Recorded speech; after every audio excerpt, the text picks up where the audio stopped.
இன்றைக்கு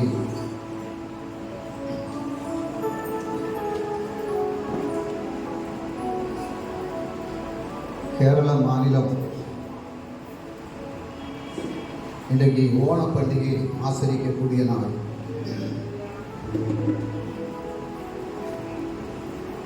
ஆனால் அதை விடவும் மகிமை நிறைந்த நாள், நாம் கர்த்தரை ஆராதிக்கக்கூடிய நாள். அல்லேலூயா. கர்த்தர் தந்த நல்ல கிருபைக்காக நாம் அவருக்கு நன்றி செலுத்தி அவரை ஆராதனை செய்து அவருடைய நாமத்தை நாம் மகிமைப்படுத்துவதற்காக தெய்வ சமூகத்திலே ஒப்பு கொடுத்து துதித்து பாடிட பாத்திரமே தூங்கவன் இயேசுவின் நாமமதே, துதிகளின் மத்தியில் வாசம் செய்யும் தூயனை நேயமாய் ஸ்தோத்தரிப்போமே. அல்லேலூயா. அவர் துதிகளின் மத்தியில் வாசம் செய்யக்கூடிய தேவன், அவர் அற்புதங்களை செய்யக்கூடிய தேவன், அவர் அதிசயங்களை நிகழ்த்தக்கூடிய தேவன். நம்முடைய சனதிலே நம்மை ஒப்பு கொடுத்து இந்த பாடலை பாடி நாம் கர்த்தரை மகிமைப்படுத்தலாம்.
ஆமென். ஸ்தோத்திரம். இன்னைக்கு கேரளா மாநிலத்தில் எல்லாருக்கும் உள்ள போகும். எப்படி தெரியுமா?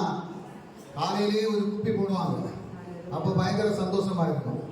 அந்த சந்தோஷம் இல்ல கர்த்தருடைய பிள்ளைகளுக்கு.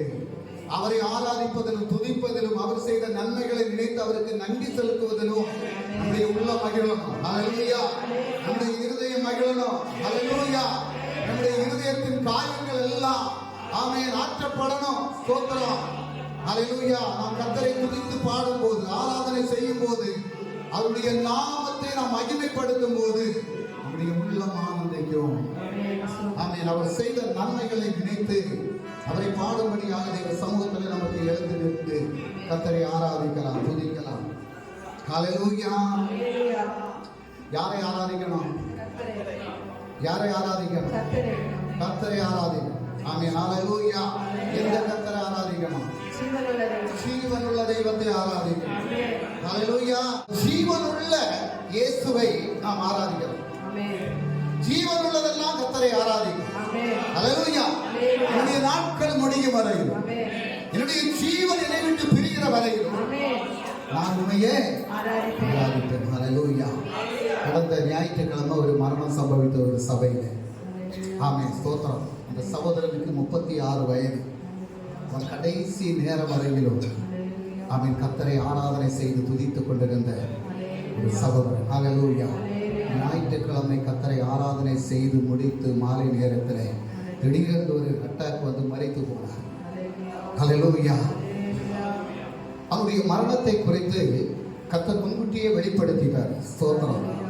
அவன் என்னுடைய ராஜ்யத்துக்குள்ளால இருந்து ஆராதிப்பான் அப்படின்னு சொல்லி முன்கூட்டியே அவருடைய தாயாருக்கு சொப்பனம் மூலம் கர்த்தர் காமித்துக் கொடுத்தார். இந்த கருமையான தெய்வச்சனமே, எவ்வளவு எவ்வளவு இன்பமானது. ஸ்தோத்திரம். ஹல்லேலூயா. இந்த கர்த்தருடைய சமூகத்தில் நான் ஆராதனை செய்கிறேன் என்று விசுவாசத்தோடு சொல்ல முடியும். எத்தனை பேர் சொல்ல முடியும்? ஹல்லேலூயா. என்னுடைய ஜீவனுள்ள நாட்கள் எல்லாம், ஆமென், ஸ்தோத்திரம், என்னுடைய ஜீவனுள்ள நாட்கள் எல்லாம் நான் யாரை ஆராதிப்பேன்?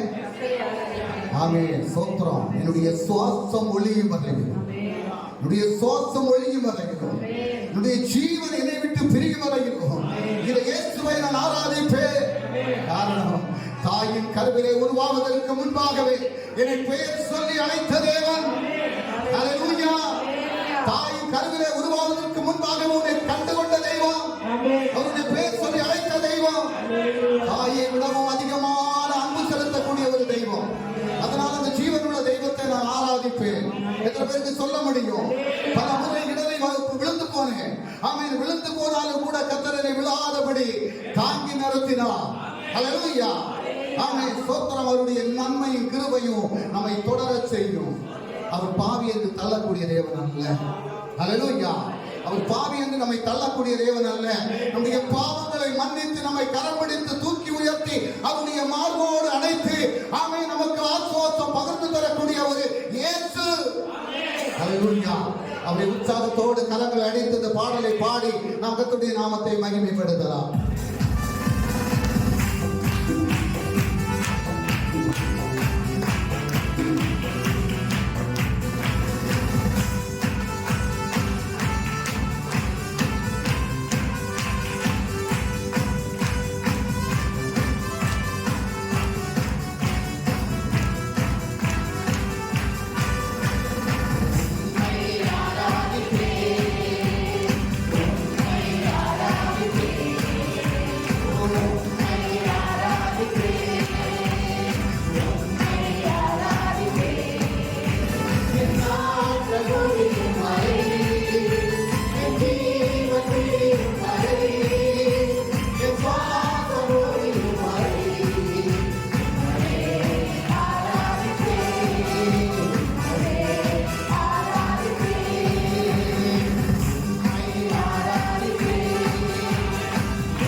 மீண்டும் என்னை எழும்ப செய்யக்கூடிய தெய்வத்தை, ஆமே சோத்திரம், விழுந்து போன நிலைமையில் இருந்து மறுபடியும் தூக்கி உயர்த்தக்கூடிய இயேசுவை நான் ஆராதிப்பேன். ஹல்லேலூயா. அவரை துதித்து ஆராதிக்கும்படியாக, அவர் செய்த நன்மைகளை நினைக்கும்படியாக தேவனுடைய சமூகத்தில் நம்மை ஒப்புக் கொடுத்து நாம் ஒரு மலையாள பாடலை பாடப் போகிறோம். சில மாதங்களுக்கு முன்பாக பாடின பாடல். சோத்திரம் 2007 டிசம்பர் மாதம் 31ஆம் தேதி இந்த பாடலை முதலாக எங்களுடைய சாட்சியை சொல்லி இந்த பட்டணத்தில் இந்த பாடலை நாங்கள் அறிமுகப்படுத்தணும். சோதனை நாங்கள் வரும்போது இந்த பாட்டை குறித்து யாருக்குமே தெரியாது. ஆனால் இப்போ நாங்கள் யூடியூப்ல பார்க்கும்போது நிறைய பேர் பாடி இருக்கிறாங்க. ஹல்லேலூயா. அன்றைக்கு நிறைய பேர் எங்களை கூப்பிட்டு பாட வச்சு அவங்களுடைய மொபைல் ஃபோனில் எடுத்தாங்க. ஆமென். சோத்திரம். அவ்வளவு அபிஷேகம் உள்ள ஒரு பாடல். அனுக்கிரகத்தின் உறவே நிறைக்காம் சொர்க்கிய அனுக்கிரகத்தால், சொர்க்கிய ஆசீர்வாதத்தால் நிறைக்கக்கூடிய அவர் கிருபைகளுக்கு அதிபதி. அவர் கிருபை நம்ம இருப்பது நிமித்தம் ஆமென். ஸ்தோத்திரம். நாம் சொர்க்கிய நன்மைகளை அனுபவிக்க முடியும். சர்வ ஜடத்தின் மேல் என்னுடைய ஆத்மாவை பகருமன் அல்லோ என்னுடைய வாக்குத்தத்தம். ஆமென். ஸ்தோத்திரம். பூமியில் உள்ள சர்வ ஜனத்தின் மேலும் என்னுடைய ஆவியை ஊற்றுவேன் என்று சொல்லி வாக்குத்தத்தம் சொல்லி இருக்கிறார். அந்திய காலம் அல்லோ யாஜிக்கு நடிகே ஐக்கியம் ஆத்மமாரி. ஆமென். ஸ்தோத்திரம். இது அந்திய காலம், இது கடைசி காலம். இந்த நேரத்திலே அந்த அபிஷேகத்தின் வல்லமையை கர்த்தர் ஊற்றும்படியாக ஆமென். வீசிடுக காற்றே இன்னி தோட்டத்தில். ஸ்தோத்திரம். ஆமென். காற்று வீசுகிறது. அது இந்த இடத்திலே அவருடைய காற்று வீசும்படியாக சுகந்தம் பகர்ந்திடுவான் என்ற பிரியன். காற்றடிക്കുന്നதோ இஷ்டமுள்ளிடத்து ஆஞ்சடிக்கட்டே என்று விட. ஹல்லேலூயா, ஹல்லேலூயா. அந்த அபிஷேக காற்று, ஆமென். ஸ்தோத்திரம். அந்த அற்புதமான காற்று இன்று நம்மை அடிக்கும்படியாக அந்த காற்று நம்மை, ஆமென். ஸ்தோத்திரம். ஹல்லேலூயா, முழுவதும் சூழ்ந்து கொள்ளும்படியாக ஒடியட்டே எல்லா அந்நிய கொம்புகளும், ஆமென். ஸ்தோத்திரம். சத்துருடைய தலை தகர்க்கப்படணும். இந்த பாடலுடைய சத்தம், ஆமென். ஸ்தோத்திரம். அது சாத்தானுடைய தலையை தகர்க்கக்கூடியதாக இருக்கணும். எல்லா அந்நிய கொம்புகளும் ஹல்லேலூயா இன்றைக்கு ஒடியட்டும். சத்துருவின் கோட்டைகள் எல்லாம் தகர்க்கப்படட்டும். இந்த உயரட்டு இயேசுவின் நாமம், ஆமென். கர்த்தருடைய ஜனம் நிறையட்டே. ஆமென். தெய்வத்தால் அசாத்தியமாய் ஒன்றுமில்லை.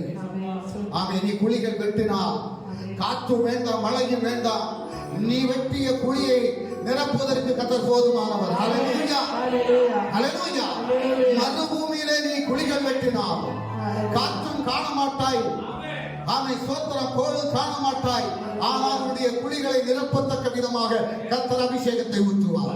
ஹல்லேலூயா. அந்த அபிஷேகத்தின் வல்லமை உணர்ந்தவர்களாய் இந்த பாடலை பாடி நாம் கர்த்தரை மகிமைப்படுத்தலாம்.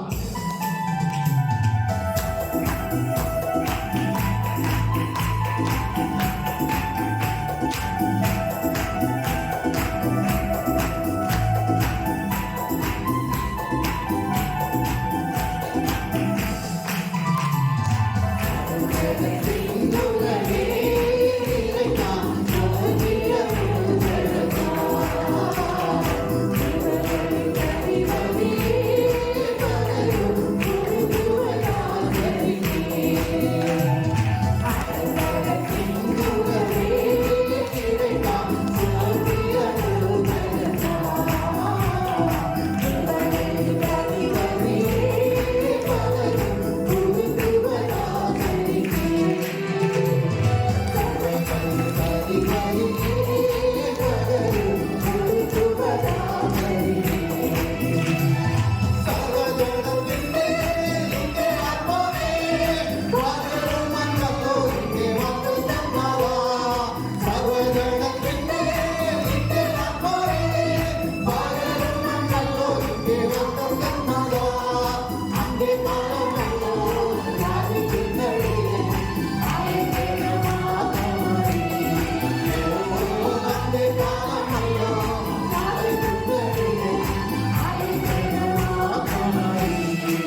கோட்டைகளே கோடியட்டே எல்லாம் அங்கே கொம்புகள் பரலட்ட சத்ருவின் கோட்டைகள் எல்லாம் அவை சத்ருடைய தலை தகர்க்கப்படட்டும்.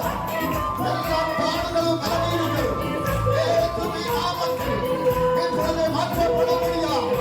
தெய்வ சக்தி வெளிப்பட முடியாது. ஒவ்வொரு பிள்ளைகளை கண்டு நிறைக்கும்படியாக ஆவியானுடைய மகிமை வெளிப்பட முடியாது. இப்பொழுது வல்லமை இறங்கட்டும் அப்பா.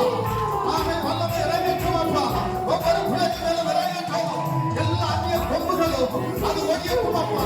சத்துருடைய கோட்டைகள் தகர்க்கப்படட்டும்.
தெய்வத்தால் அசாத்தியமாய் ஒன்றுமில்ல.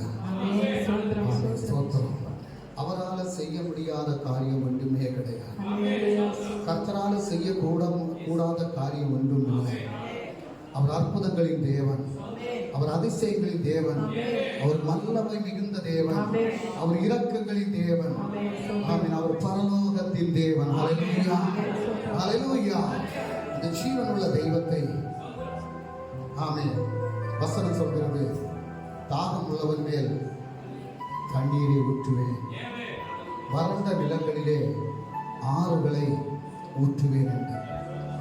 இன்றைக்கு தாகத்தோடு வறண்டிருக்கக்கூடிய உங்களுடைய வாழ்க்கையிலே அவருடைய வல்லமையை ஊற்றும்படியாக, அவருடைய அபிஷேகத்தை ஊற்றும்படியாக, வறண்ட நிலங்கள் எல்லாம் அது வயல்வெளியாய் மாற்றக்கூடிய தெய்வத்தினுடைய மகிமை, அந்த வல்லமை உணரும்படியாக மாம்சமான யாவர் மேலும் அது ஆவியை ஊற்ற வேண்டும் என்று சொல்லி அவன் தகப்பனே இன்றைக்கு அந்த பரிசுத்த ஆவியானவர் என்னை நிரப்ப வேண்டும் என்ற விசுவாசத்தோடு தெய்வ சமூகத்தில் இந்த பாடலை சமர்ப்பணத்தோடு பாடி கர்த்தருடைய நாமத்தை மகிமைப்படுத்தலாம்.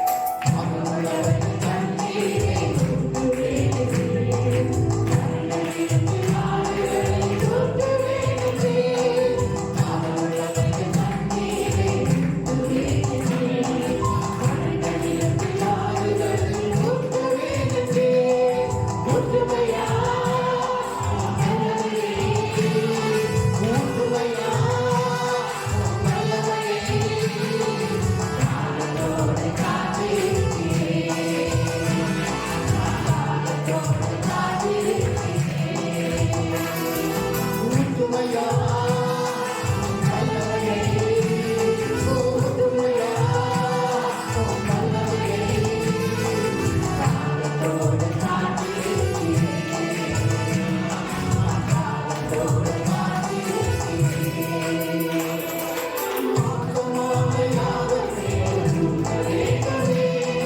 மக்கள் விரைவாக உரைக்கவே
ஆராதனையிலே அதிக மகிமை வெளிப்பட்டதற்காக, இந்த ஆராதனை நீர் ஏற்றுக்கொண்டதற்காக உமக்கு கோடான கோடி நன்றி.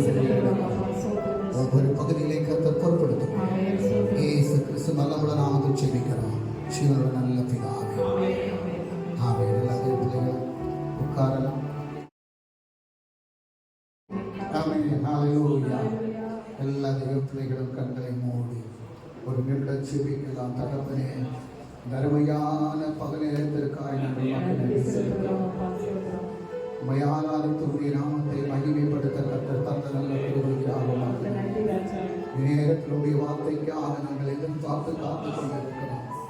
உடைய வார்த்தை உண்மை உள்ளது, அது பரிசுத்தம் உள்ளது. அந்த வார்த்தை ஆண்டவரை முழுமையாக திரும்புவதில்லை என்பதை நாங்கள் அறிந்திருக்கிறோம். இந்த வார்த்தைகளை நாங்கள் உட்கொண்டு அந்த வார்த்தைகள் 30, 60, 100 மேலுமாக விளைய செய்யக்கூடிய தெய்வத்தினுடைய கரங்களோடு கூட உண்டாகும்படியாக இந்த வார்த்தைக்கு விரோதமாக எழுப்பக்கூடிய எல்லா சக்திகளும் இயேசுவின் நாமத்தில் முறியடிக்கப்பட்டு போகும்படியாக ஒவ்வொருவருடைய வார்த்தையை கேட்கும் போது ஒவ்வொருடைய இருதயமும் மகிழும்படியாக, இருதயத்தில் இந்த வார்த்தைகள் கிரியை செய்யும்படியாக, பிள்ளைகளுடைய வாழ்க்கையை வெற்றிகரமாக மாற்றக்கூடிய வார்த்தைகளாக நிலைநிறுத்திக் கொள்ள கர்த்தர் கிருபை செய்யும்படியாக கருத்தில் ஒப்புக் கொடுக்கிறோம். அடியே சிறகைகள் மறைத்து பாதுகாத்துக் கொள்ளும். இயேசு கிறிஸ்து நாமத்தில் ஜெபிக்கிறேன் பிதாவே. எல்லா பிள்ளைகளும் தெய்வ சமூகத்திலே உட்காரலாம். ஆமென். கர்த்தர் செய்த எல்லா நன்மைகளுக்குமாக நாம் கர்த்தருக்கு நன்றி செலுத்துகிறோம். இந்த நேரத்தில் அவருடைய வார்த்தையை கேட்பதற்காக நம்மை ஆயத்தப்படுத்திக் கொள்ளலாம். அப்போ பிள்ளைங்க எல்லாம் நீங்க போங்க, சண்டே கிளாஸ் பிள்ளைங்க எல்லாம் போங்க, மற்றவங்க எல்லாரும் முன்னாடி தள்ளி வாங்க. பின்னாடி இருக்கிறவங்க எல்லாரும் முன்னாடி வாங்க, முன்னால சீட்டு காலி போடாதபடி.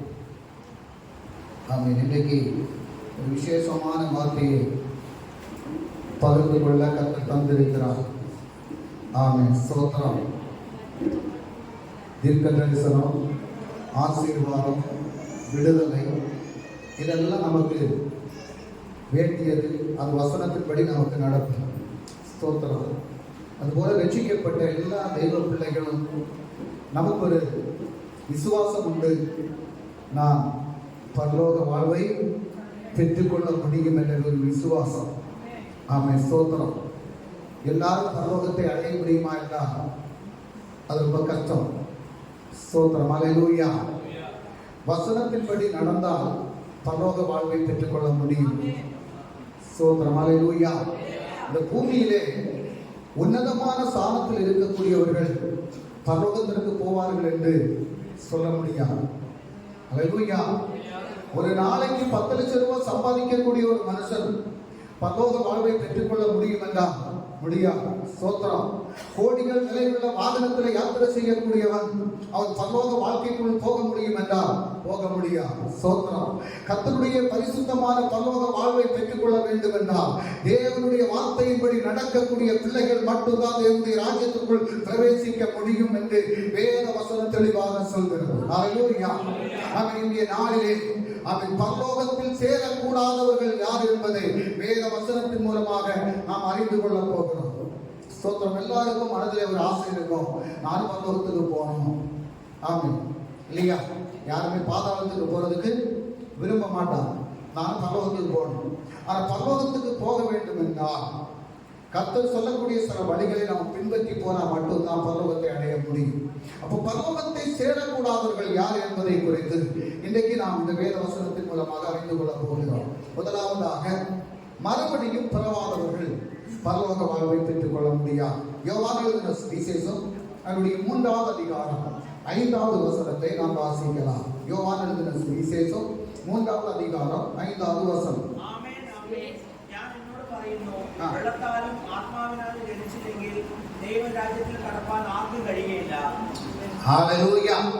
முதலாவது பரலோக ராஜ்யத்தில் சேரக்கூடாதவர்கள் யார் என்றால் மறுபடியும் பிறவாதவர்கள். மறுபடியும் நாம் பிறக்க வேண்டும். எப்படி மறுபடியும் பிறக்க முடியும்? நாம் ஒருவன் தன்னுடைய தாயின் வயிற்றிலே குழந்தையாக பிறந்தவன் மறுபடியும் அவன் தாயின் வயிற்றிலே பிறக்க முடியுமா என்று அவன் ஸ்தோத்திரம் நிக்கதேமு என்று சொல்லக்கூடிய ஒரு ஊழியக்காரர் கேட்கிறார். அதற்கு இயேசு பதில் சொல்கிறார், இயேசு பிரதியுத்தரமாக, ஒருவன் ஜலத்தினாலும் ஆவியினாலும் பிறவாவிட்டால் அவன் தேவனுடைய ராஜ்யத்தில் பிரவேசிக்க மாட்டான் என்று மெய்யாகவே மெய்யாகவே உனக்கு சொல்கிறேன். ஸ்தோத்திரம். அப்போ ஜலத்தினாலும் ஆவியினாலும் பிறக்க வேண்டும், நீரில் மூழ்கி ஸ்நானப்பட வேண்டும். ஒரு பரலோக வாழ்வை பெற்றுக்கொள்ள வேண்டும் என்றால் அவன் தண்ணீரால் மூழ்கப்பட்டு அவனுடைய பாவங்கள் கழுகப்பட்டு அவன் பரிசுத்தம் அடைந்தால் மட்டும்தான் தேவனுடைய ராஜ்யத்துக்குள் பிரவேசிக்க முடியும். அது இல்லை என்றால் அவன் தேவனுடைய ராஜ்யத்திலே பிரவேசிக்க முடியாது. இந்த பூமியிலே எல்லா நன்மைகளும் இருக்கும், எல்லாம் அனுபவிக்கிறான், ஆனால் பரலோக ராஜ்யத்தை மட்டும் அவன் அனுபவிக்க முடியாது. ஹல்லேலூயா. இரண்டாவதாக யார் பரலோக ராஜ்யத்தில் சேரக்கூடாதவர்கள் என்று பார்த்தோம் என்றால், கல்யாண வஸ்திரம் இல்லாதவர்கள் பரலோக ராஜ்யத்திலே போக முடியாது.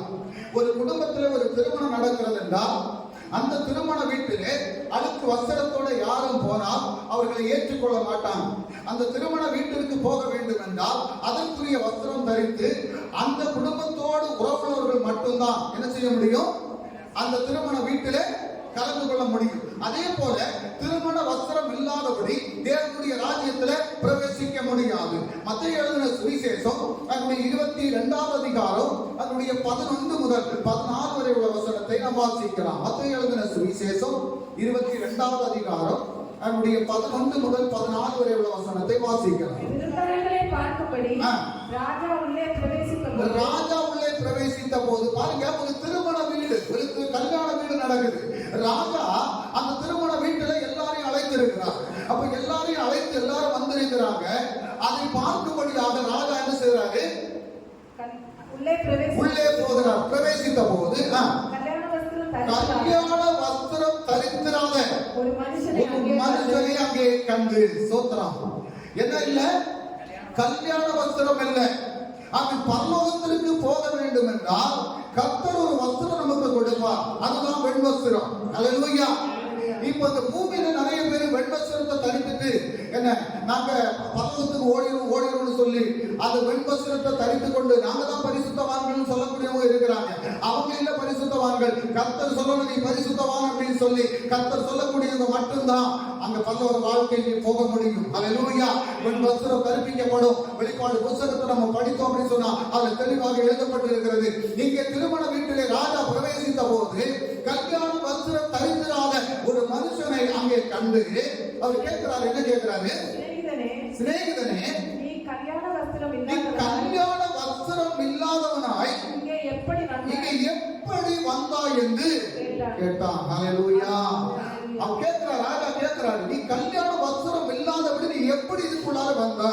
அடுத்தது அவன் என்ன சொன்னான் பாருங்க, அவன் பேசாமல் இருந்தான். அவன் ஒண்ணுமே பேசல. ஏன்னா இங்க கல்யாணம்ல எல்லாருமே கல்யாண வஸ்திரம் தரித்திருக்கிறாங்க, ஒருவனுக்கு மட்டும் இல்லை. ஸ்தோத்திரம். அப்ப பரலோக வாழ்க்கைக்கு உள்ளால நம்ம கடந்து செல்ல வேண்டும் என்றால் கர்த்தர் கொடுக்கக்கூடிய பரிசுத்தமான வஸ்திரம் தரித்தவங்க மட்டும்தான் அந்த தேவனுடைய ராஜ்யத்துக்குள்ளால பிரவேசிக்க முடியும் என்பதை வேத வசனம் தெளிவாக சொல்கிறது.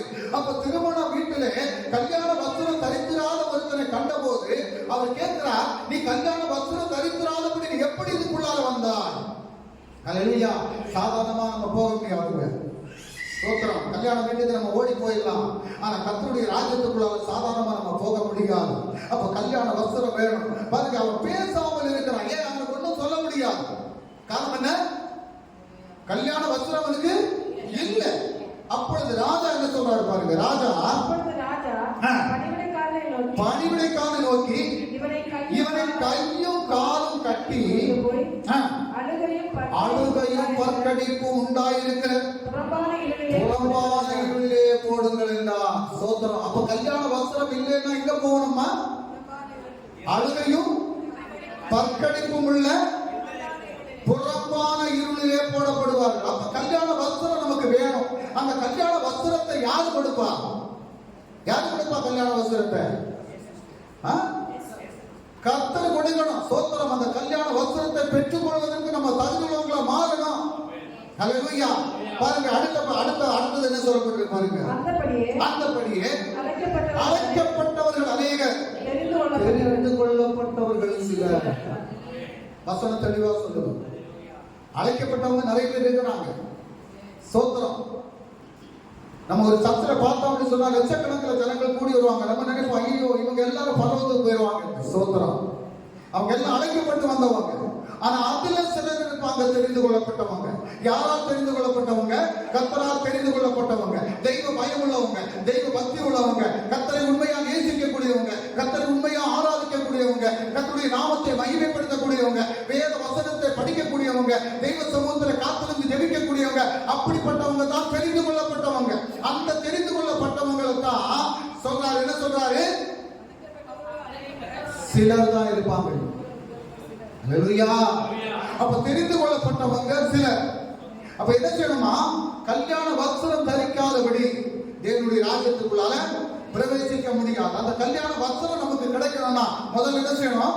கர்த்தருடைய வார்த்தையின்படி ஜலத்தினாலும் ஆவியினாலும் பிறக்கணும். அடுத்தது மூன்றாவது காரியம், மாம்சத்தின் கிரியை உடையவர்கள் எங்க போக முடியாது?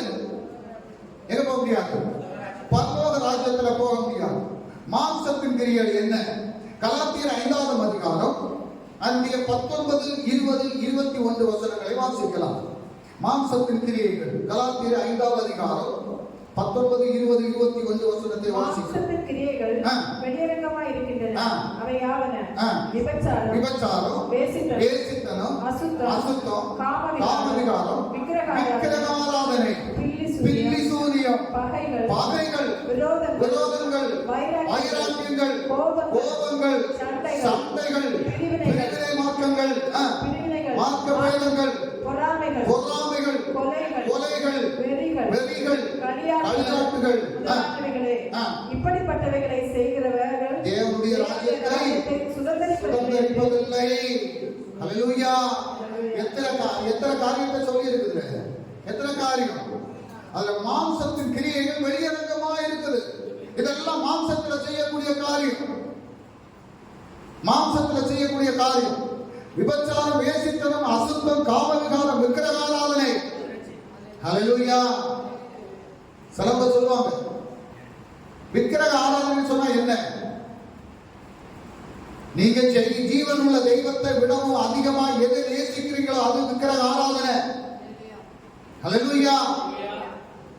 ஏன் ஆரோக்கிய சொன்னாரு? நீ விக்கிரகத்தை ஏன் உண்டு பண்ணான்னு கேட்டார். எதை கழுத்து கொடுத்து விக்கிரகத்தை உண்டு பண்ணாங்க? கழுத்துல போட்டிருந்தது, காதல போட்டிருந்தது, காலில் போட்டிருந்தது, கையில போட்டிருந்தது எல்லாத்தையும் கழுத்தி கொடுத்து விக்கிரகத்தை உண்டு பண்ணாங்க. அது பெரிய பாவம், பில்லிசூனியம். ஒருத்தர் குடும்பத்தை எப்படி கெடுக்கலாம், அந்த குடும்பத்தை எப்படி அழிக்கலாம்? பில்லிசூனியம் செய்யக்கூடியவங்க. பகைகள். சோத்திரம். ஒரே சபையில ஒரே ஊழியக்காரருக்கு கீழே ஆராதனைக்கு போவாங்க. பக்கத்துல இருக்கக்கூடியவங்கள்ட்ட பேச மாட்டோம், பக்கத்துல இருக்கக்கூடியவங்கள்ட்ட கை கொடுக்க மாட்டோம். ஏன்? விரோதம், பகை. என்னமோ அவங்க சொத்தை இவங்க கொண்டு போனாங்க. இனி அவங்கள்ட்ட பேசுற அவங்க சொத்தை இவங்க கொடுத்துட்டா என்ன செய்யணும்? சோத்திரம். அல்லேலூயா. பகைகள், விரோதங்கள். அடுத்தது வைராக்கியம். நான் அவங்கள்ட்ட பேசவே மாட்டேன், அவங்க என்ன சொன்னாலும் பேச மாட்டேன். ஸ்தோத்திரம். இயேசு வைராக்கியம் பாராட்டியிருந்தாருன்னா நம்ம இன்னைக்கு தேவனுடைய சமூகத்தில் வந்து இருக்கவே முடியாது. அல்லேலூயா. இயேசு நம்ம மேல வைராக்கியம் வச்சிருந்தார் அப்படின்னு சொன்னா இன்னைக்கு நம்ம தேவனுடைய சமூகத்தில் இருக்க மாட்டோம். அப்ப வைராக்கியங்கள். அடுத்தது கோபங்கள். கோபம்னு சொல்லல, கோபங்கள். அப்ப கோபம் பலவிதமா இருக்கும். ஸ்தோத்திரம். கோபப்பட்டா கூட தேவனுடைய ராஜ்யத்துல பிரவேசிக்க முடியாதுன்னு சொல்லிடுவோம். நம்ம எல்லாரும் கோபப்படுறோம். ஸ்தோத்திரம். அது கோபம்னு சொல்லல, கோபங்கள் தான் சொல்லிடுவோம். அப்போ பலவிதமான கோபங்கள் உண்டு. அப்ப தேவனுடைய ராஜ்யத்துல பிரவேசிக்க முடியாது. அது நானா இருந்தாலும் சரி. ஸ்தோத்திரம். நவுளியக்காரனால நான் பரலோகத்துக்கு போய் போக முடியாது. ஆமா. பாருங்க. அடுத்தது சண்டைகள். சண்டைன்னு சொல்லல, சண்டைகள். அப்ப சண்டைகள் என்ன? அடிக்கடி நடக்கும். அடிக்கடி நடக்கக்கூடியது சண்டைகள். இல்ல அப்படின்னு சொன்னா சண்டைகள் தான் போட்டு சண்டைகள். அடுத்தது பிரிவினைகள். அடுத்தது மார்க்க பேதங்கள். மார்க்க பேதங்கள் என்ன? ஜாதி. அவன் அந்த ஜாதிக்காரன், இவன் இந்த ஜாதிக்காரன். என்ன? கிறிஸ்துக்குள்ள எந்த ஜாதியும் கிடையாது. அவர் உருவாக்கின ஜாதி ரெண்டே ரெண்டு தான். என்ன ஜாதிகள் உண்டாக்குனாரு? ஒரு ஆண் ஜாதி ஒரு பெண் ஜாதி. ஸ்தோத்திரம். நீ அந்த பரலோகத்தில் போகும்போது நீ நாடானா, நீ சாம்பானா, நீ பறையனா, இல்லை நீ இது என்ன பிராமணனா அல்லது சூத்திரனா, இதுவும் நாங்க கேட்க மாட்டாங்க. ஸ்தோத்திரம். ஆமென். ஹல்லேலூயா. உனக்கு ரத்தமும் ஒண்ணுதான், அவன் ரத்தமும் ஒண்ணுதான். அவன் குறைஞ்ச ஜாதியா இருந்தாலும் அவனுக்கு ரத்தமும் சோப்பா தான் இருக்குது. நீ கூண்ட ஜாதியா இருந்தா உன் ரத்தமும் சோப்பா தான் இருக்குது. இல்ல உன் ரத்தம் பச்சையாட்டம் அவன் ரத்தம் சோப்பாட்டம் இல்லை. எல்லாருக்கும் ரத்தம் ஒரே சோப்பு தான். ஸ்தோத்திரம். நீ பரலோகத்துக்கு போனான்னு சொன்னா இந்த மார்க்க பேதங்களை எங்க மாறணும்? இந்த பூமியில மாறணும், சபையில மாறணும், வீட்டுல மாறணும், குடும்பத்துல மாறணும், சொந்த பந்தங்கள்ட்ட மாறணும். கல்யாணம் பார்க்கக்கூடியவங்க அவன் என்ன ஜாதி? அவன் என்ன ஜாதி? ஸ்தோத்திரம். ஜாதி பார்க்கிறதுக்காக கிறிஸ்தவங்க இல்ல. இயேசு ஜாதி பார்த்து போகல. இயேசு ஜாதி பார்த்து யார் யார் விடுதலை ஆக்கினாரா? ஸ்தோத்திரம். கானாவில் கல்யாண வீட்டுல முதல் அற்புதத்தை செஞ்சாரு. அவன் என்ன ஜாதின்னு கேட்டுட்டு போனாரா? என்ன 38 வருஷமா குளக்கரையில கிடந்தவன நடந்து நீ படிக்க எடுத்து நடன்னு சொன்னாரு. நீ என்ன ஜாதின்னு கேட்டாரா? இல்ல. இயேசு கேட்காத காரியத்தை, இயேசு செய்யாத காரியத்தை நம்ம செய்யறோம் அப்படின்னு சொன்னா நம்ம பரலோகத்துக்கு போக முடியாது. ஹல்லேலூயா. சிலவங்க பொண்ணு மாப்பிள்ளை பார்க்கும்போது, இல்ல மாப்பிள்ளைக்கு பொண்ணு பார்க்கும்போது அவங்க என்ன ஜாதி? ஸ்தோத்திரம். ஜாதி எல்லாம் விட்டுருங்க. கிறிஸ்தவங்க சொன்னா நீங்க கிறிஸ்தவங்க தான், நீங்க கர்த்தருடைய பிள்ளைங்க. ஆமென். ஹல்லேலூயா. அப்போ என்ன அப்படின்னா மார்க்க பேதங்கள், பொறாமைகள். அவங்க ஒரு பொருளை வாங்கினா இவங்களுக்கு உடனே பொறுக்காது. அவங்க ஒரு நகையை வாங்கினா இவங்களுக்கு உடனே பொறுக்காது. அவங்க நல்ல சாரியை எடுத்தாங்கன்னா இவங்களுக்கு உடனே பொறுக்காது. அவங்க நல்ல சுடிதார் எடுத்தாங்க. இது இங்க இருந்து எடுத்தீங்க, இது எந்த கடையில் எடுத்தீங்க, எந்த விலைக்கு எடுத்தீங்க? இது என்ன பொறாமை? ஸ்தோத்திரம். ஹல்லேலூயா. பொறாமை. இந்த பொறாமை மாறணும். ஸ்தோத்திரம். அடுத்து சொல்லி இருக்கு கொலைகள், வரிகள், களியாட்டுகள். இதெல்லாம் எப்போ வரும்? எங்க இருந்து வரும்? ஆமென். ஸ்தோத்திரம். ஹல்லேலூயா. இன்னைக்கு கேரளா முழுவதும் என்ன நடக்குது? ஓணம். இன்னைக்கு எத்த இடத்துல அடி நடக்கும்ன்றது நமக்கு நாளைக்கு பேப்பர்ல வரும், இன்னைக்கு சாயந்தரம் டிவியில நியூஸ்ல வரும். ஸ்தோத்திரம். ஏன் வருது? எதனால வருது? மதுபானத்தை அருந்துறதுனால தான். ஸ்தோத்திரம். வீட்டுல உண்டாக்கி இருக்கக்கூடிய சாப்பாடு கூட சாப்பிட முடியாதபடி காரியங்களை செய்திருப்பாங்க. ஸ்தோத்திரம். ஹல்லேலூயா. கர்த்தருடைய தேவ பிள்ளைகளே, கர்த்தருடைய வசனம் தெளிவா சொல்லுது. இப்படிப்பட்ட காரியங்களை செய்கிறவர்கள் தேவனுடைய ராஜ்யத்தில் பிரவேசிக்க முடியாது. ஹல்லேலூயா. அது மட்டுமல்ல, 1 கொரிந்தியர் 6 அதிகாரம் 9, 10 வசனத்தை வாசிக்கலாம். 1 கொரிந்தியர் 6 அதிகாரம் 9, 10 வசனம்.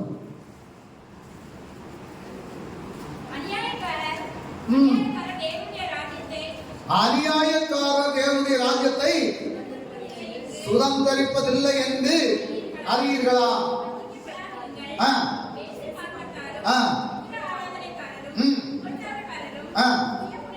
சுய புணர்ச்சிக்காரரும், ஆண் புணர்ச்சிக்காரரும், திருடரும், பொருளாசைக்காரரும், வெறியரும், உதாசீனரும், கொள்ளைக்காரரும் தேவனுடைய ராஜ்யத்தை சுதந்தரிப்பதில்லை. அரசியல் சட்டம் வந்திருக்கு. ஆணை கல்யாணம் பண்ணலாம், பெண்ணை கல்யாணம் பண்ணலாம் சொல்லு. இங்க வசனம் சொல்லுது. ஸ்தோத்திரம். ஆண் புணர்ச்சிக்காரர்கள் தேவனுடைய சமூகத்துல கடக்க முடியாது. ஸ்தோத்திரம். அமெரிக்கா தேசத்துல தான் முதல்ல சட்டத்தை கொண்டு வந்தாங்க. இப்ப அதனாலதான் ரோடு பூரா அலைஞ்சிட்டு நடு ரோட்ல இருந்து கட்டி பிடிச்சிருந்தாலும் கூட போலீஸ்காரன் கண்டாலும் பார்க்கணும், அவன் பாதுகாத்து கூட போயிருப்போம். ஸ்தோத்திரையா. அவனுக்கு கேட்க முடியாது. ஏன்னா அரசியல் சட்டம் போட்டாது இல்லையா? பெண்ணை கல்யாணம் பண்ணலாம், ஆணை கல்யாணம் பண்ணலாம். வசனத்துக்கு எதிரான எந்த காரியத்தை தெய்வ பிள்ளைகள் செஞ்சார், வசனத்துக்கு விரோதமான எந்த காரியத்தை தெய்வ பிள்ளைகள் செஞ்சார், ஆமென். ஸ்தோத்திரம். அவங்க தேவனுடைய ராஜ்யத்தில் பிரவேசிக்க முடியாது. கர்த்தருடைய வசனம் சொல்லுது, தெளிவா சொல்லுது. ஆமென். கர்த்தருடைய வசனத்திற்கு விரோதமாக நம்ம எந்த காரியத்தை செய்தாலும் நம்ம தேவனுடைய ராஜ்யத்தில் பிரவேசிக்க முடியாது. இங்க நம்ம ஆராதிப்போம், துதிப்போம், நல்ல சந்தோஷமா இருப்போம், எல்லாம் செய்வோம். ஆனா மரணப்பட்டதுக்கு அப்புறம் ஒரு புதிய வாழ்க்கை வேணும் அப்படின்னு சொன்னா 1000 காலம் தேவனுடைய சமூகத்துல இருந்து சந்தோஷத்தோட ஆராதிக்கணும் அப்படின்னு சொன்னா கர்த்தர் சொல்லக்கூடிய இந்த வார்த்தையின்படி ஆமென் கர்த்தருக்கு பிரியமில்லாத காரியங்களை மாற்றி வைத்து விட்டு தேவனுக்கு பயப்பட்டு கர்த்தர் சொல்லக்கூடிய பாதையில நடக்கக்கூடியவங்க மட்டும் பரலோகத்துல சேர முடியும். ஹல்லேலூயா. அடுத்தது 4வது காரியம், பொருளாசைக்காரர், ஐஸ்வர்யவான்கள். இவங்க எங்க சேர முடியாதா? தேவனுடைய ராஜ்யத்துக்குள்ளார சேர முடியாது. மத்தேயு எழுதின சுவிசேஷம் 19வது அதிகாரம் அதனுடைய 16 முதல் 23 வரை உள்ள வசனத்தை வாசிக்கலாம். மத்தேயு 19:16 முதல் 23 வரை உள்ள வசனம். அப்பொழுது ஒருவன் வந்து அவனை நோக்கி, நல்ல போதகரே, நித்திய ஜீவனை அடைவதற்கு நான் எந்த நன்மையை செய்ய வேண்டும் வந்து கேட்கிறான். என்ன கேட்கிறான்? அவனுடைய மனசுல தாகம் இருந்தது. என்ன இருந்தது? அவன் நித்திய ஜீவனை அடையணும் அப்படின்னு சொல்லி அவனுக்கு வாஞ்சை இருந்தது. அதனாலதான் அவன் போய் கேட்டான். அவன் என்ன கேட்கிறான் பாருங்க, நல்ல போதகரே சொன்ன முதல்ல, நல்ல போதகரே, நல்ல போதகரே, நித்திய ஜீவனை அடைவதற்கு நான் எந்த நன்மையை செய்யணும்? அடுத்தது அதற்கு அவர், நீ என்னை நல்லவன் என்று சொல்வானே, நீ என்னை நல்லவன் என்று சொல்வானே, தேவன் ஒருவர் தவிர நல்லவன் ஒருவனும் இல்லையே. நீ ஜீவனில் பிரவேசிக்க விரும்பினால் கற்பனைகளை கைக்கொள் என்றார். ஜீவனில் பிரவேசிக்க வேண்டுமானால் முதலாவது கற்பனைகளை கைக்கொள்ளணும். அடுத்தது அவன் அவரை நோக்கி, எவைகளை என்று கேட்டான். அதற்கு இயேசு, கொலை செய்யாதிருப்பாயாக, விபச்சாரம் செய்யாதிருப்பாயாக, களவு செய்யாதிருப்பாயாக, பொய் சாட்சி சொல்லாதிருப்பாயாக, உன் தகப்பனையும் உன் தாயையும் கனம் பண்ணுவாயாக, உன்னிடத்தில் நீ அன்பு கூறுவது போல பிறனிடத்தில் அன்பு கூறுவாயாக என்பவைகளே கற்பனை என்றார். ஸ்தோத்திரம். ஹல்லேலூயா. நீ உன்னிடத்தில் அன்பு கூறுவது போல பிறனிடத்திலும் அன்பு கூறணும். தாய் தகப்பனுக்கு மேல என்ன செய்யணும்? அன்பு கூறணும். என்ன சொல்லிருக்கு? உன் தகப்பனை உன் தாயையும் கனம் பண்ணணும். சோத்திரம். இன்னைக்கு எத்தனை பிள்ளைங்க தாய் தகப்பனை கனம் பண்ணாங்க? எத்தனை பிள்ளைங்க தாய் தகப்பனை கனம் பண்ணாங்க? கிறிஸ்தவ குடும்பத்துல எத்தனை பேர் தாய் தகப்பனை கனம் பண்றாங்க? தாயை அடிக்கக்கூடியவங்க, தகப்பனை சாப்பிடக்கூடியவங்க, இப்படிதான் இருக்கிறாங்க பிள்ளைங்க. சோத்திரம். ஏன்? உலகம் பொல்லாங்கக்குள் கிடக்கிறது. தெய்வ பயம் இல்லை, தெய்வ பக்தி இல்லை, கர்த்தரை குறித்துள்ள பரலோகத்தை குறித்துள்ள சிந்தை இல்லை. ஸ்தோத்திரம். ஹல்லேலூயா. அப்ப தாயின் தகப்பனை கனம் பண்ணணும்.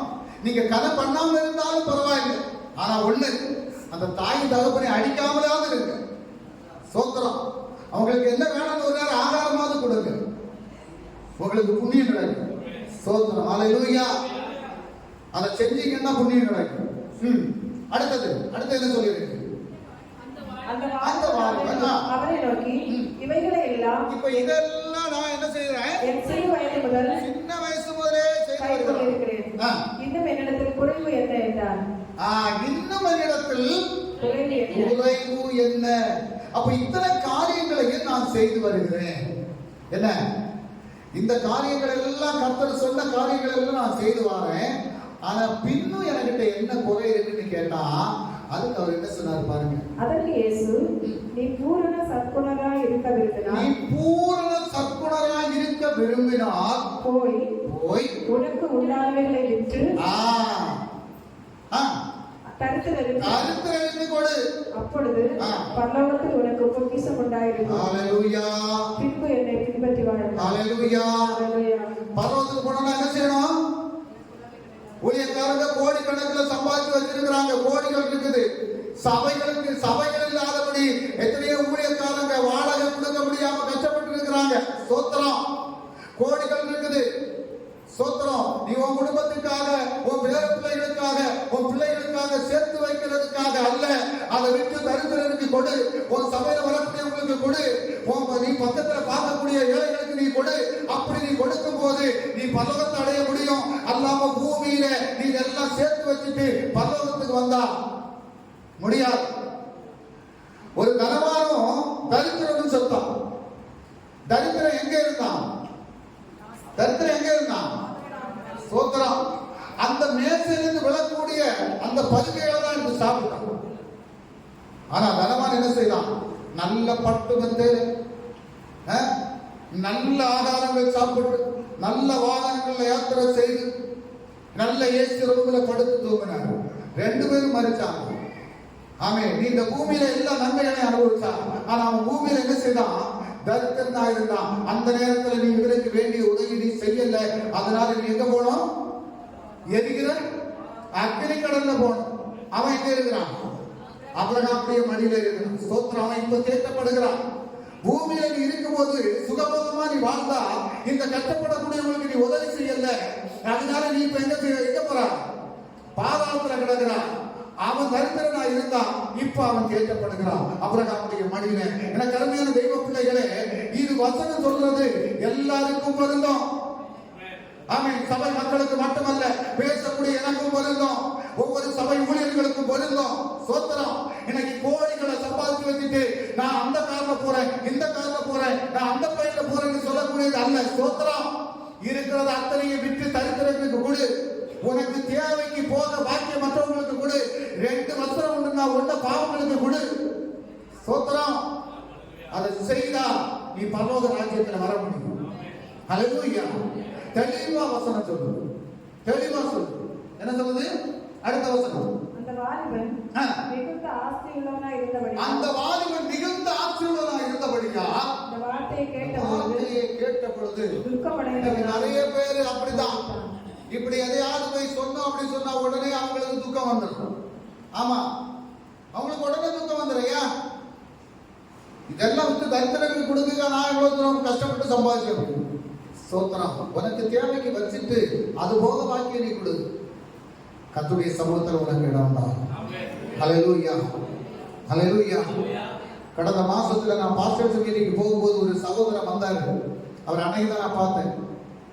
அவர் சொல்றாரு, எத்தனையோ பேர் யூபிலையும் பீகார்லையும் ஜார்க்கண்ட்லையும் ஊழியம் செய்வதற்காக ஜெயில இருக்கிறாங்க.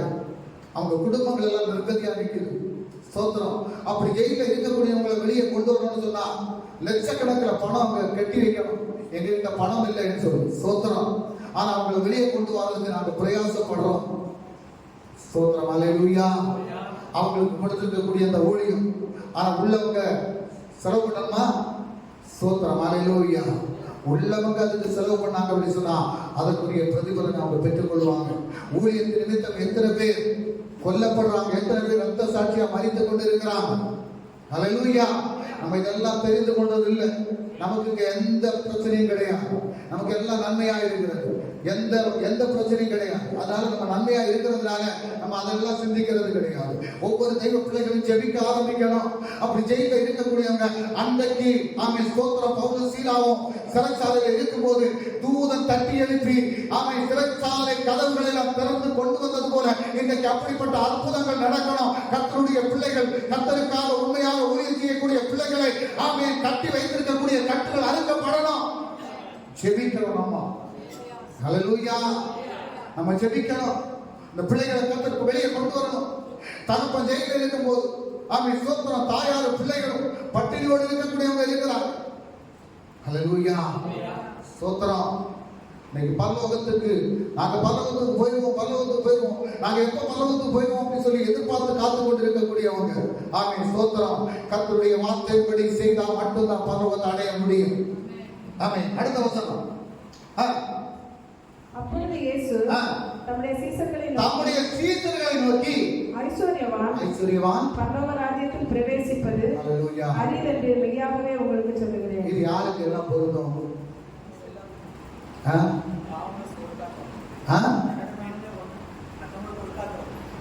இல்ல, இது யாருக்கெல்லாம் பொருந்தும்? ஐஸ்வர்யவான் தேவனுடைய ராஜ்யத்துல பரலோக ராஜ்யத்துல பிரவேசிக்க மாட்டோம்னு சொல்லக்கூடியது யாருக்கெல்லாம் பொருந்தும்? எல்லாருக்கும் பொருந்தும். ஊழியம் செய்யக்கூடிய ஊழியர்களுக்கும் பொருந்தும். ஸ்தோத்திரம். ஹல்லேலூயா. ஆமென். அப்போ நம்ம கொடுக்கணும். கர்த்தருடைய வார்த்தையின்படி நம்ம செய்யணும். செய்தா மட்டும்தான். அதனாலதான் வசனம் சொல்லுது, ஐஸ்வர்யவான் யாருமே என்னுடைய ராஜ்யத்துல பிரவேசிக்க மாட்டான் அப்படின்னு சொல்லி. ஆமென். அடுத்தது வசனம். அடுத்தது, தேவ சித்தம் செய்யாதவர்கள் எங்க போக முடியாது? பரலோக ராஜ்யத்துல போக முடியாது. தேவ சித்தம் செய்யாதவர்கள். மத்தேயு எழுதின சுவிசேஷம் 7வது அதிகாரம் 21வது வசனத்தை வாசிக்கலாம். மத்தேயு 7:21. பரலோகத்தில் இருக்கிற என் பிதாவின் சித்தத்தின்படி செய்கிறவனே பரலோக ராஜ்யத்தில் பிரவேசிப்பானே அல்லாமல் என்னை நோக்கி கர்த்தாவே கர்த்தாவே என்று சொல்லுகிறவன் அதில் பிரவேசிப்பது. ஆமென், ஹல்லேலூயா. பரலோகத்தில் இருக்கிற என் பிதாவின் சித்தத்தின்படி செய்கிறவரே பரலோக ராஜ்யத்தில் பிரவேசிப்பானே அல்லாமல் என்னை நோக்கி கர்த்தாவே கர்த்தாவே என்று சொல்லுகிறவன் அதில் பிரவேசிப்பதில்லை. ஸ்தோத்திரம், ஹல்லேலூயா. ஒரு 50,000 பிசாசுகளை தொடர்ந்து இருக்கலாம். என்ன, மரித்தவனை உயிரோட எழுதி கொண்டு வந்திருக்கலாம். பெரிய சபை, லட்சக்கணக்கில் ஆட்கள் கூடக்கூடிய சபை இருக்கலாம். ஸ்தோத்திரம், ஹல்லேலூயா. நல்ல விலையுயர்ந்த வாகனங்கள்ல யாத்திரை செய்து போகலாம். நல்ல விலையுயர்ந்த ஆகாரங்கள் சாப்பிட்டிருக்கலாம். எதனால? ஊழியத்தினால. ஆனா அவங்க எல்லாரும் பரலோகத்துக்கு தான் போவாங்கன்னு சொல்லி வசனம் சொல்லி இருக்கிறார். வசனம் என்ன சொல்லுது? பரலோகத்தில் இருக்கிற என் பிதாவின் சித்தத்தின்படி செய்கிறவன், ஹல்லேலூயா, அவருடைய சித்தத்தின்படி செய்கிறவனே அல்லாமல் வேற யாரும் எங்க போக முடியாது. ஹல்லேலூயா. பிரதான மந்திரி பரலோகத்துக்கு போயிருவார்கள், போக முடியுமா? முடியாது. வசனம் சொல்றத பிரகாரம் நடந்தா மட்டும்தான் தெய்வ பிள்ளைகளாகிய நம்மளும் பரலோகத்துக்கு போக முடியும். ஸ்தோத்திரம். அவருடைய சித்தத்தை நிறைவேற்றதுக்கு நம்மளை ஆயத்தப்படுத்தணும். அடுத்ததாக, தாளந்தை பயன்படுத்தாதவர்கள் எங்க போக முடியாது? பரலோகத்துக்கு போக முடியாது. என்ன தாளந்தை பயன்படுத்தாதவர்கள்? உங்களுக்கு கர்த்தர் கொடுத்திருக்கக்கூடிய தாளந்துகள். ஸ்தோத்திரம். ஒரு ஆளுக்கு சுவிசேஷம் அறிவிக்காதபடி, என்ன, ஒரு ஆளுக்கு உதவி செய்யாதபடி, உங்களுக்கு கிடைத்திருக்கக்கூடிய தாளத்தை நீங்க பயன்படுத்தாதபடி அதை புதைச்சு வச்சீங்கன்னு சொன்னா நீங்க பரலோகத்துக்கு போக முடியாது. ஸ்தோத்திரம். மத்தேயு எழுதின சுவிசேஷம் 25வது அதிகாரம் எடுங்க. 25வது அதிகாரம் 24 முதல் 30 வரை உள்ள வசனம். சீக்கிரம் படிங்க.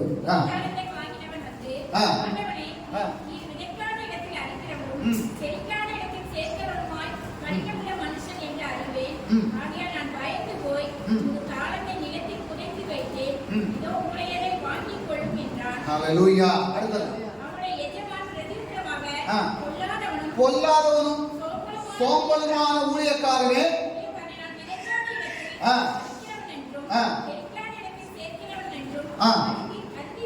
அறிந்திருந்தாயே,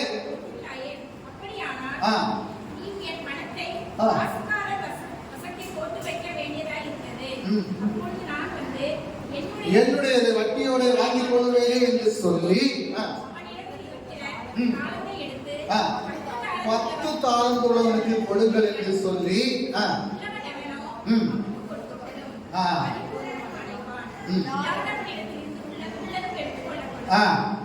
பிரயோஜனமற்ற ஊழியக்காரனாகிய இவனை புறம்பான இருளிலே தள்ளி போடுங்கள். அங்கே ஆமென். ஸ்தோத்திரம். நமக்கு இருக்கக்கூடிய தாளந்துகளை நம்ம பயன்படுத்தணும். சிலவங்களுக்கு பாட்டு பாடக்கூடிய தாளந்து இருக்கும், சிலவங்களுக்கு சுவிசேஷம் அறிவிக்கக்கூடிய தாளந்து இருக்கும், சிலவங்களுக்கு வசனத்தை வியாக்கியானம் பண்ணக்கூடிய தாளந்து இருக்கும், சிலவங்களுக்கு ஜெபிக்கக்கூடிய தாளந்து இருக்கும். அப்போ ஒவ்வொருக்குள்ளாரையும் ஒவ்வொரு தாளந்துகள் உண்டு. அந்த தாளந்தை நம்ம கர்த்தருக்காக பயன்படுத்தல அப்படின்னு சொன்னா எங்க போமா? எங்க? புறம்பான இருளிலே தள்ளப்படுவான். சோத்திரம். அப்ப அவனுக்கு என்ன செய்ய முடியாது?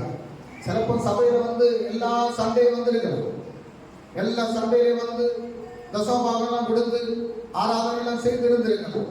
ஆனா உனக்கு தாளந்து கொடுத்திருந்தா, ஆமே சோத்திரம், ஒரு நபருக்காக கர்த்தருடைய அன்பை குறித்து நீ அறிவிக்கல அப்படின்னு சொன்னா, ஒரு நபரை கர்த்தருடைய சமூகத்துல நீ கொண்டு வரல அப்படின்னு சொன்னா நீயும் பரலோகத்துல போக முடியாது. ஹல்லேலூயா. அடுத்தது 7வது காரியம், நன்மை செய்யாதவர்கள் பரலோகத்துல போக முடியாது. வாசிங்க மத்தேயு 25:41 முதல் 46 வரை உள்ள வசனம். ശമിക്കപ്പെട്ടവരെ എന്നെ വിട്ട് പിശാചിന് അവന്റെ ദൂതന്മാർക്ക് ഒരുക്കിയിരിക്കുന്നു. നിത്യ അഗ്നിയിലേക്ക് പോകുകയും എനിക്ക് വിശന്നു നിങ്ങൾ ഭക്ഷിക്കാൻ തന്നില്ല, ദാഹിച്ചു നിങ്ങൾ എന്നെ കുടിപ്പാൻ തന്നില്ല, അതിനായിരുന്നു നിങ്ങൾ എന്നെ அந்நியனாயிருந்தே நீங்கள் என்னை சேர்த்துக் கொள்ளவில்லை, வஸ்திரமில்லாதிருந்தே நீங்கள் எனக்கு வஸ்திரம் கொடுக்கவில்லை, வியாதியுள்ளவனாயிரோ காவலில் அடைக்கப்பட்டவனாய் இருந்தே நீங்கள் என்னை விசாரிக்க வரவில்லை என்பார். அப்பொழுது அவர்களும் அவருக்கு பிரதியுத்தரமாக, ஆண்டவரே உம்மை பசியுள்ளவராகவும் தாகமுள்ளவராகவும் அந்நியராகவும் வஸ்திரமில்லாதவராகவும் வியாதிப்பட்டவராகவும் காவலில் அடைக்கப்பட்டவராகவும் நாங்கள் எப்பொழுது கண்டு உமக்கு உதவி செய்யாதிருந்தோம் என்பார்கள். அடுத்தது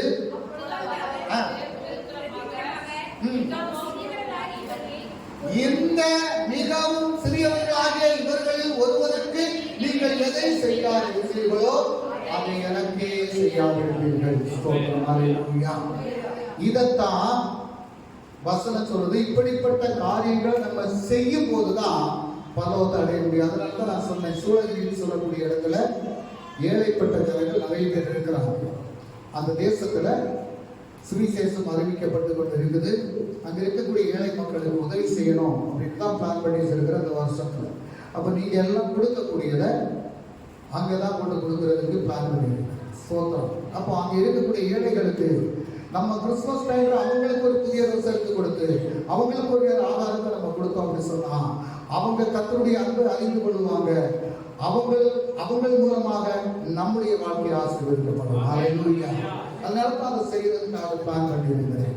ஆமென். கடைசியாக ஆயத்தம் இல்லாதவர்கள் தேவனுடைய ராஜ்யத்தில் பிரவேசிக்க மாட்டாங்க. மத்தேயு எழுதின சுவிசேஷம் 25வது அதிகாரம் 1 முதல் 10 வரை உள்ள வசனத்தை நம்ம வாசித்தோம் அப்படின்னு சொன்னா எல்லாருக்கும் நல்ல பழக்கம் உள்ள வசனம். அங்க கொடுத்திருக்கக்கூடிய காரியம் கன்னிகைகளை குறித்து எழுதப்பட்டிருக்கிறது. ஸ்தோத்திரம். 10 கன்னிகைகளை குறித்து. யாரெல்லாம் கன்னிகைகள் இருக்கிறீங்க? ஸ்தோத்திரம். எல்லாரும் கன்னிகைகள் தான். ஆமென். ஹல்லேலூயா. எல்லாரும் கன்னிகைகள் தான். ஸ்தோத்திரம். அப்ப 10 கன்னிகைகளை குறித்து எழுதப்பட்டிருக்கிறது. இந்த 10 பேர்ல 5 பேர் என்ன செய்தாங்க? புத்தி உள்ளவங்களா இருந்தாங்க, ஆயத்தத்தோட இருந்தாங்க. நம்ம புத்தி உள்ளவங்களா இருக்கிறோமா?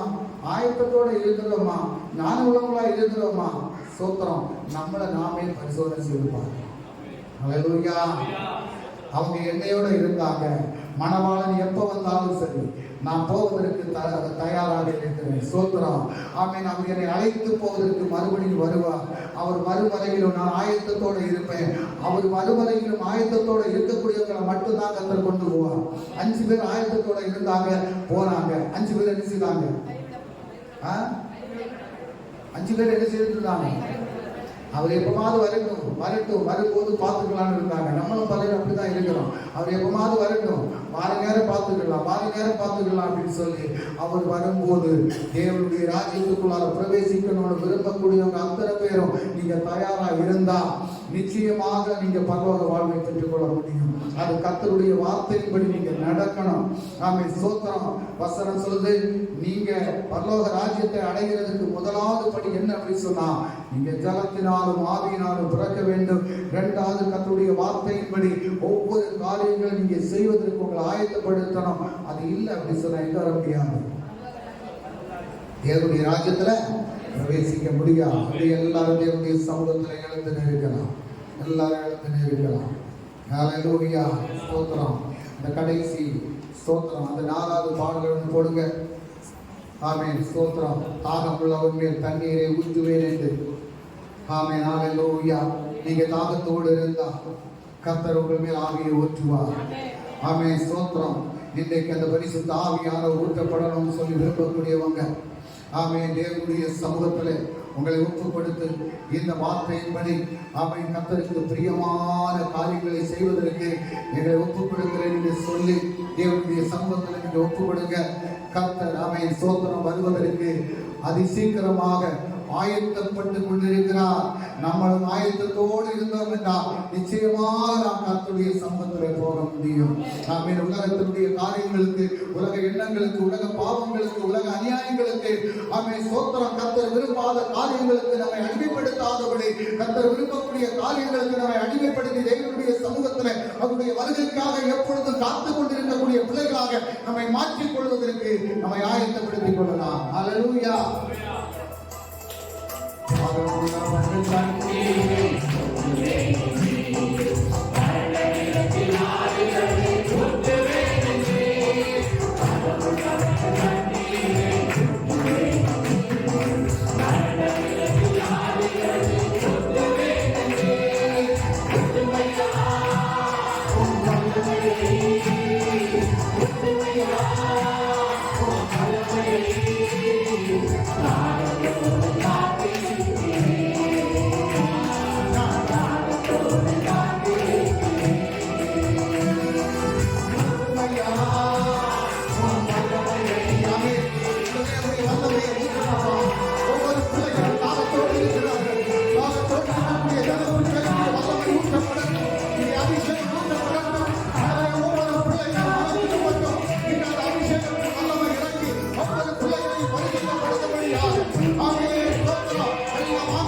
இந்த கடைசி நாட்களிலே மாம்சமான யாவர் மேலும் ஆவியானவர் ஊற்றப்படட்டும் அப்பா. ஆண்டவரே, பரலோக ராஜ்யத்தில் பிரவேசிப்பதற்கு ஒவ்வொருவரும் தங்களை ஆயத்தப்படுத்திக் கொள்வதற்காக ஒவ்வொரு மாம்சத்தின் மேலும் ஆவியானவர் ஊற்றப்பட்டு ஒவ்வொரு மாம்சமும் பரிசுத்தமடையும்படியாக, ஒவ்வொருடைய வாழ்க்கை தரங்களும் பரிசுத்தமடையும்படியாக, பொல்லாத எண்ணங்கள், பொல்லாத சிந்தைகள், பாவ பழக்க வழக்கங்கள், அடிமைத்தனத்தின் ஆவிகள் எல்லாம் மாற்றப்படும்படியாக, கர்த்தருக்கென்று வாஞ்சையோடு காத்திருக்கக்கூடிய பிள்ளைகளாக அந்த 10 கன்னிகைகளிலே 5 பேர் கர்த்தருக்காக காத்திருந்தது போல இன்று முதல் ஒவ்வொரு பிள்ளைகளும் கர்த்தருக்காக காத்திருக்கக்கூடியவர்களாக ஒவ்வொருவரை கர்த்தர் மாற்றும்படிக்கு ஆவியானவர் ஊற்றப்படும் ஒரு மாற்றம் உண்டாகும் அப்பா. இந்த மாற்றத்தை கர்த்தர் கொடுக்கிறார். ஒவ்வொரு பிள்ளைகளையும் பலப்படுத்தி நடத்தும் கர்த்தரை தாழ்த்தி ஒப்புக் கொடுக்கிறார். ஒவ்வொரு பிள்ளைகளுடைய மடக்க யாத்திரை கர்த்தர் கூட அதுவரை எல்லாருடைய கர்த்தாவை யாத்திரைக்கும் சுகமாயிருக்க உதவி செய்யும். வாகனங்களை கர்த்தர் நேர்த்தறியும். குறித்த நேரத்திலே பிள்ளைகள் பவனத்திலே சென்று சேர்ந்து மறுபடியும் கர்த்தருடைய நாமத்தை மகிமைப்படுத்த உதவி செய்யும். துதியை கன மகிமை எல்லாம் உமக்கொருவருக்கே செலுத்துகிறோம். மீட்பு இயேசு மூலம் கேட்கும் ஜெபங்கள் நல்ல பிதாவே. ஆமென். ஆத்துமாவே கர்த்தரை ஸ்தோத்திரி. உள்ளமே பரிசுத்த நாமத்தை ஸ்தோத்திரி. ஆத்துமாவே கர்த்தரை ஸ்தோத்திரி. கர்த்தர் செய்த சகல காரியங்களை மறவாதே. ஆமென். நாம் ஆசீர்வாதத்திற்காய் தரைகளை வணங்கலாம். கர்த்தராகிய இயேசு கிறிஸ்து அன்பு, பிதாவின் கருணையும், பரிசுத்த ஆவியானவருடைய சமாதானமும் சந்தோஷமும் கூட்டாய் ஒவ்வொருவரும் மேல் கர்த்தருடைய 2ஆம் வருகையில் இருக்குமாறாகட்டும். ஆமென். சேர்ந்த கர்த்தருக்கு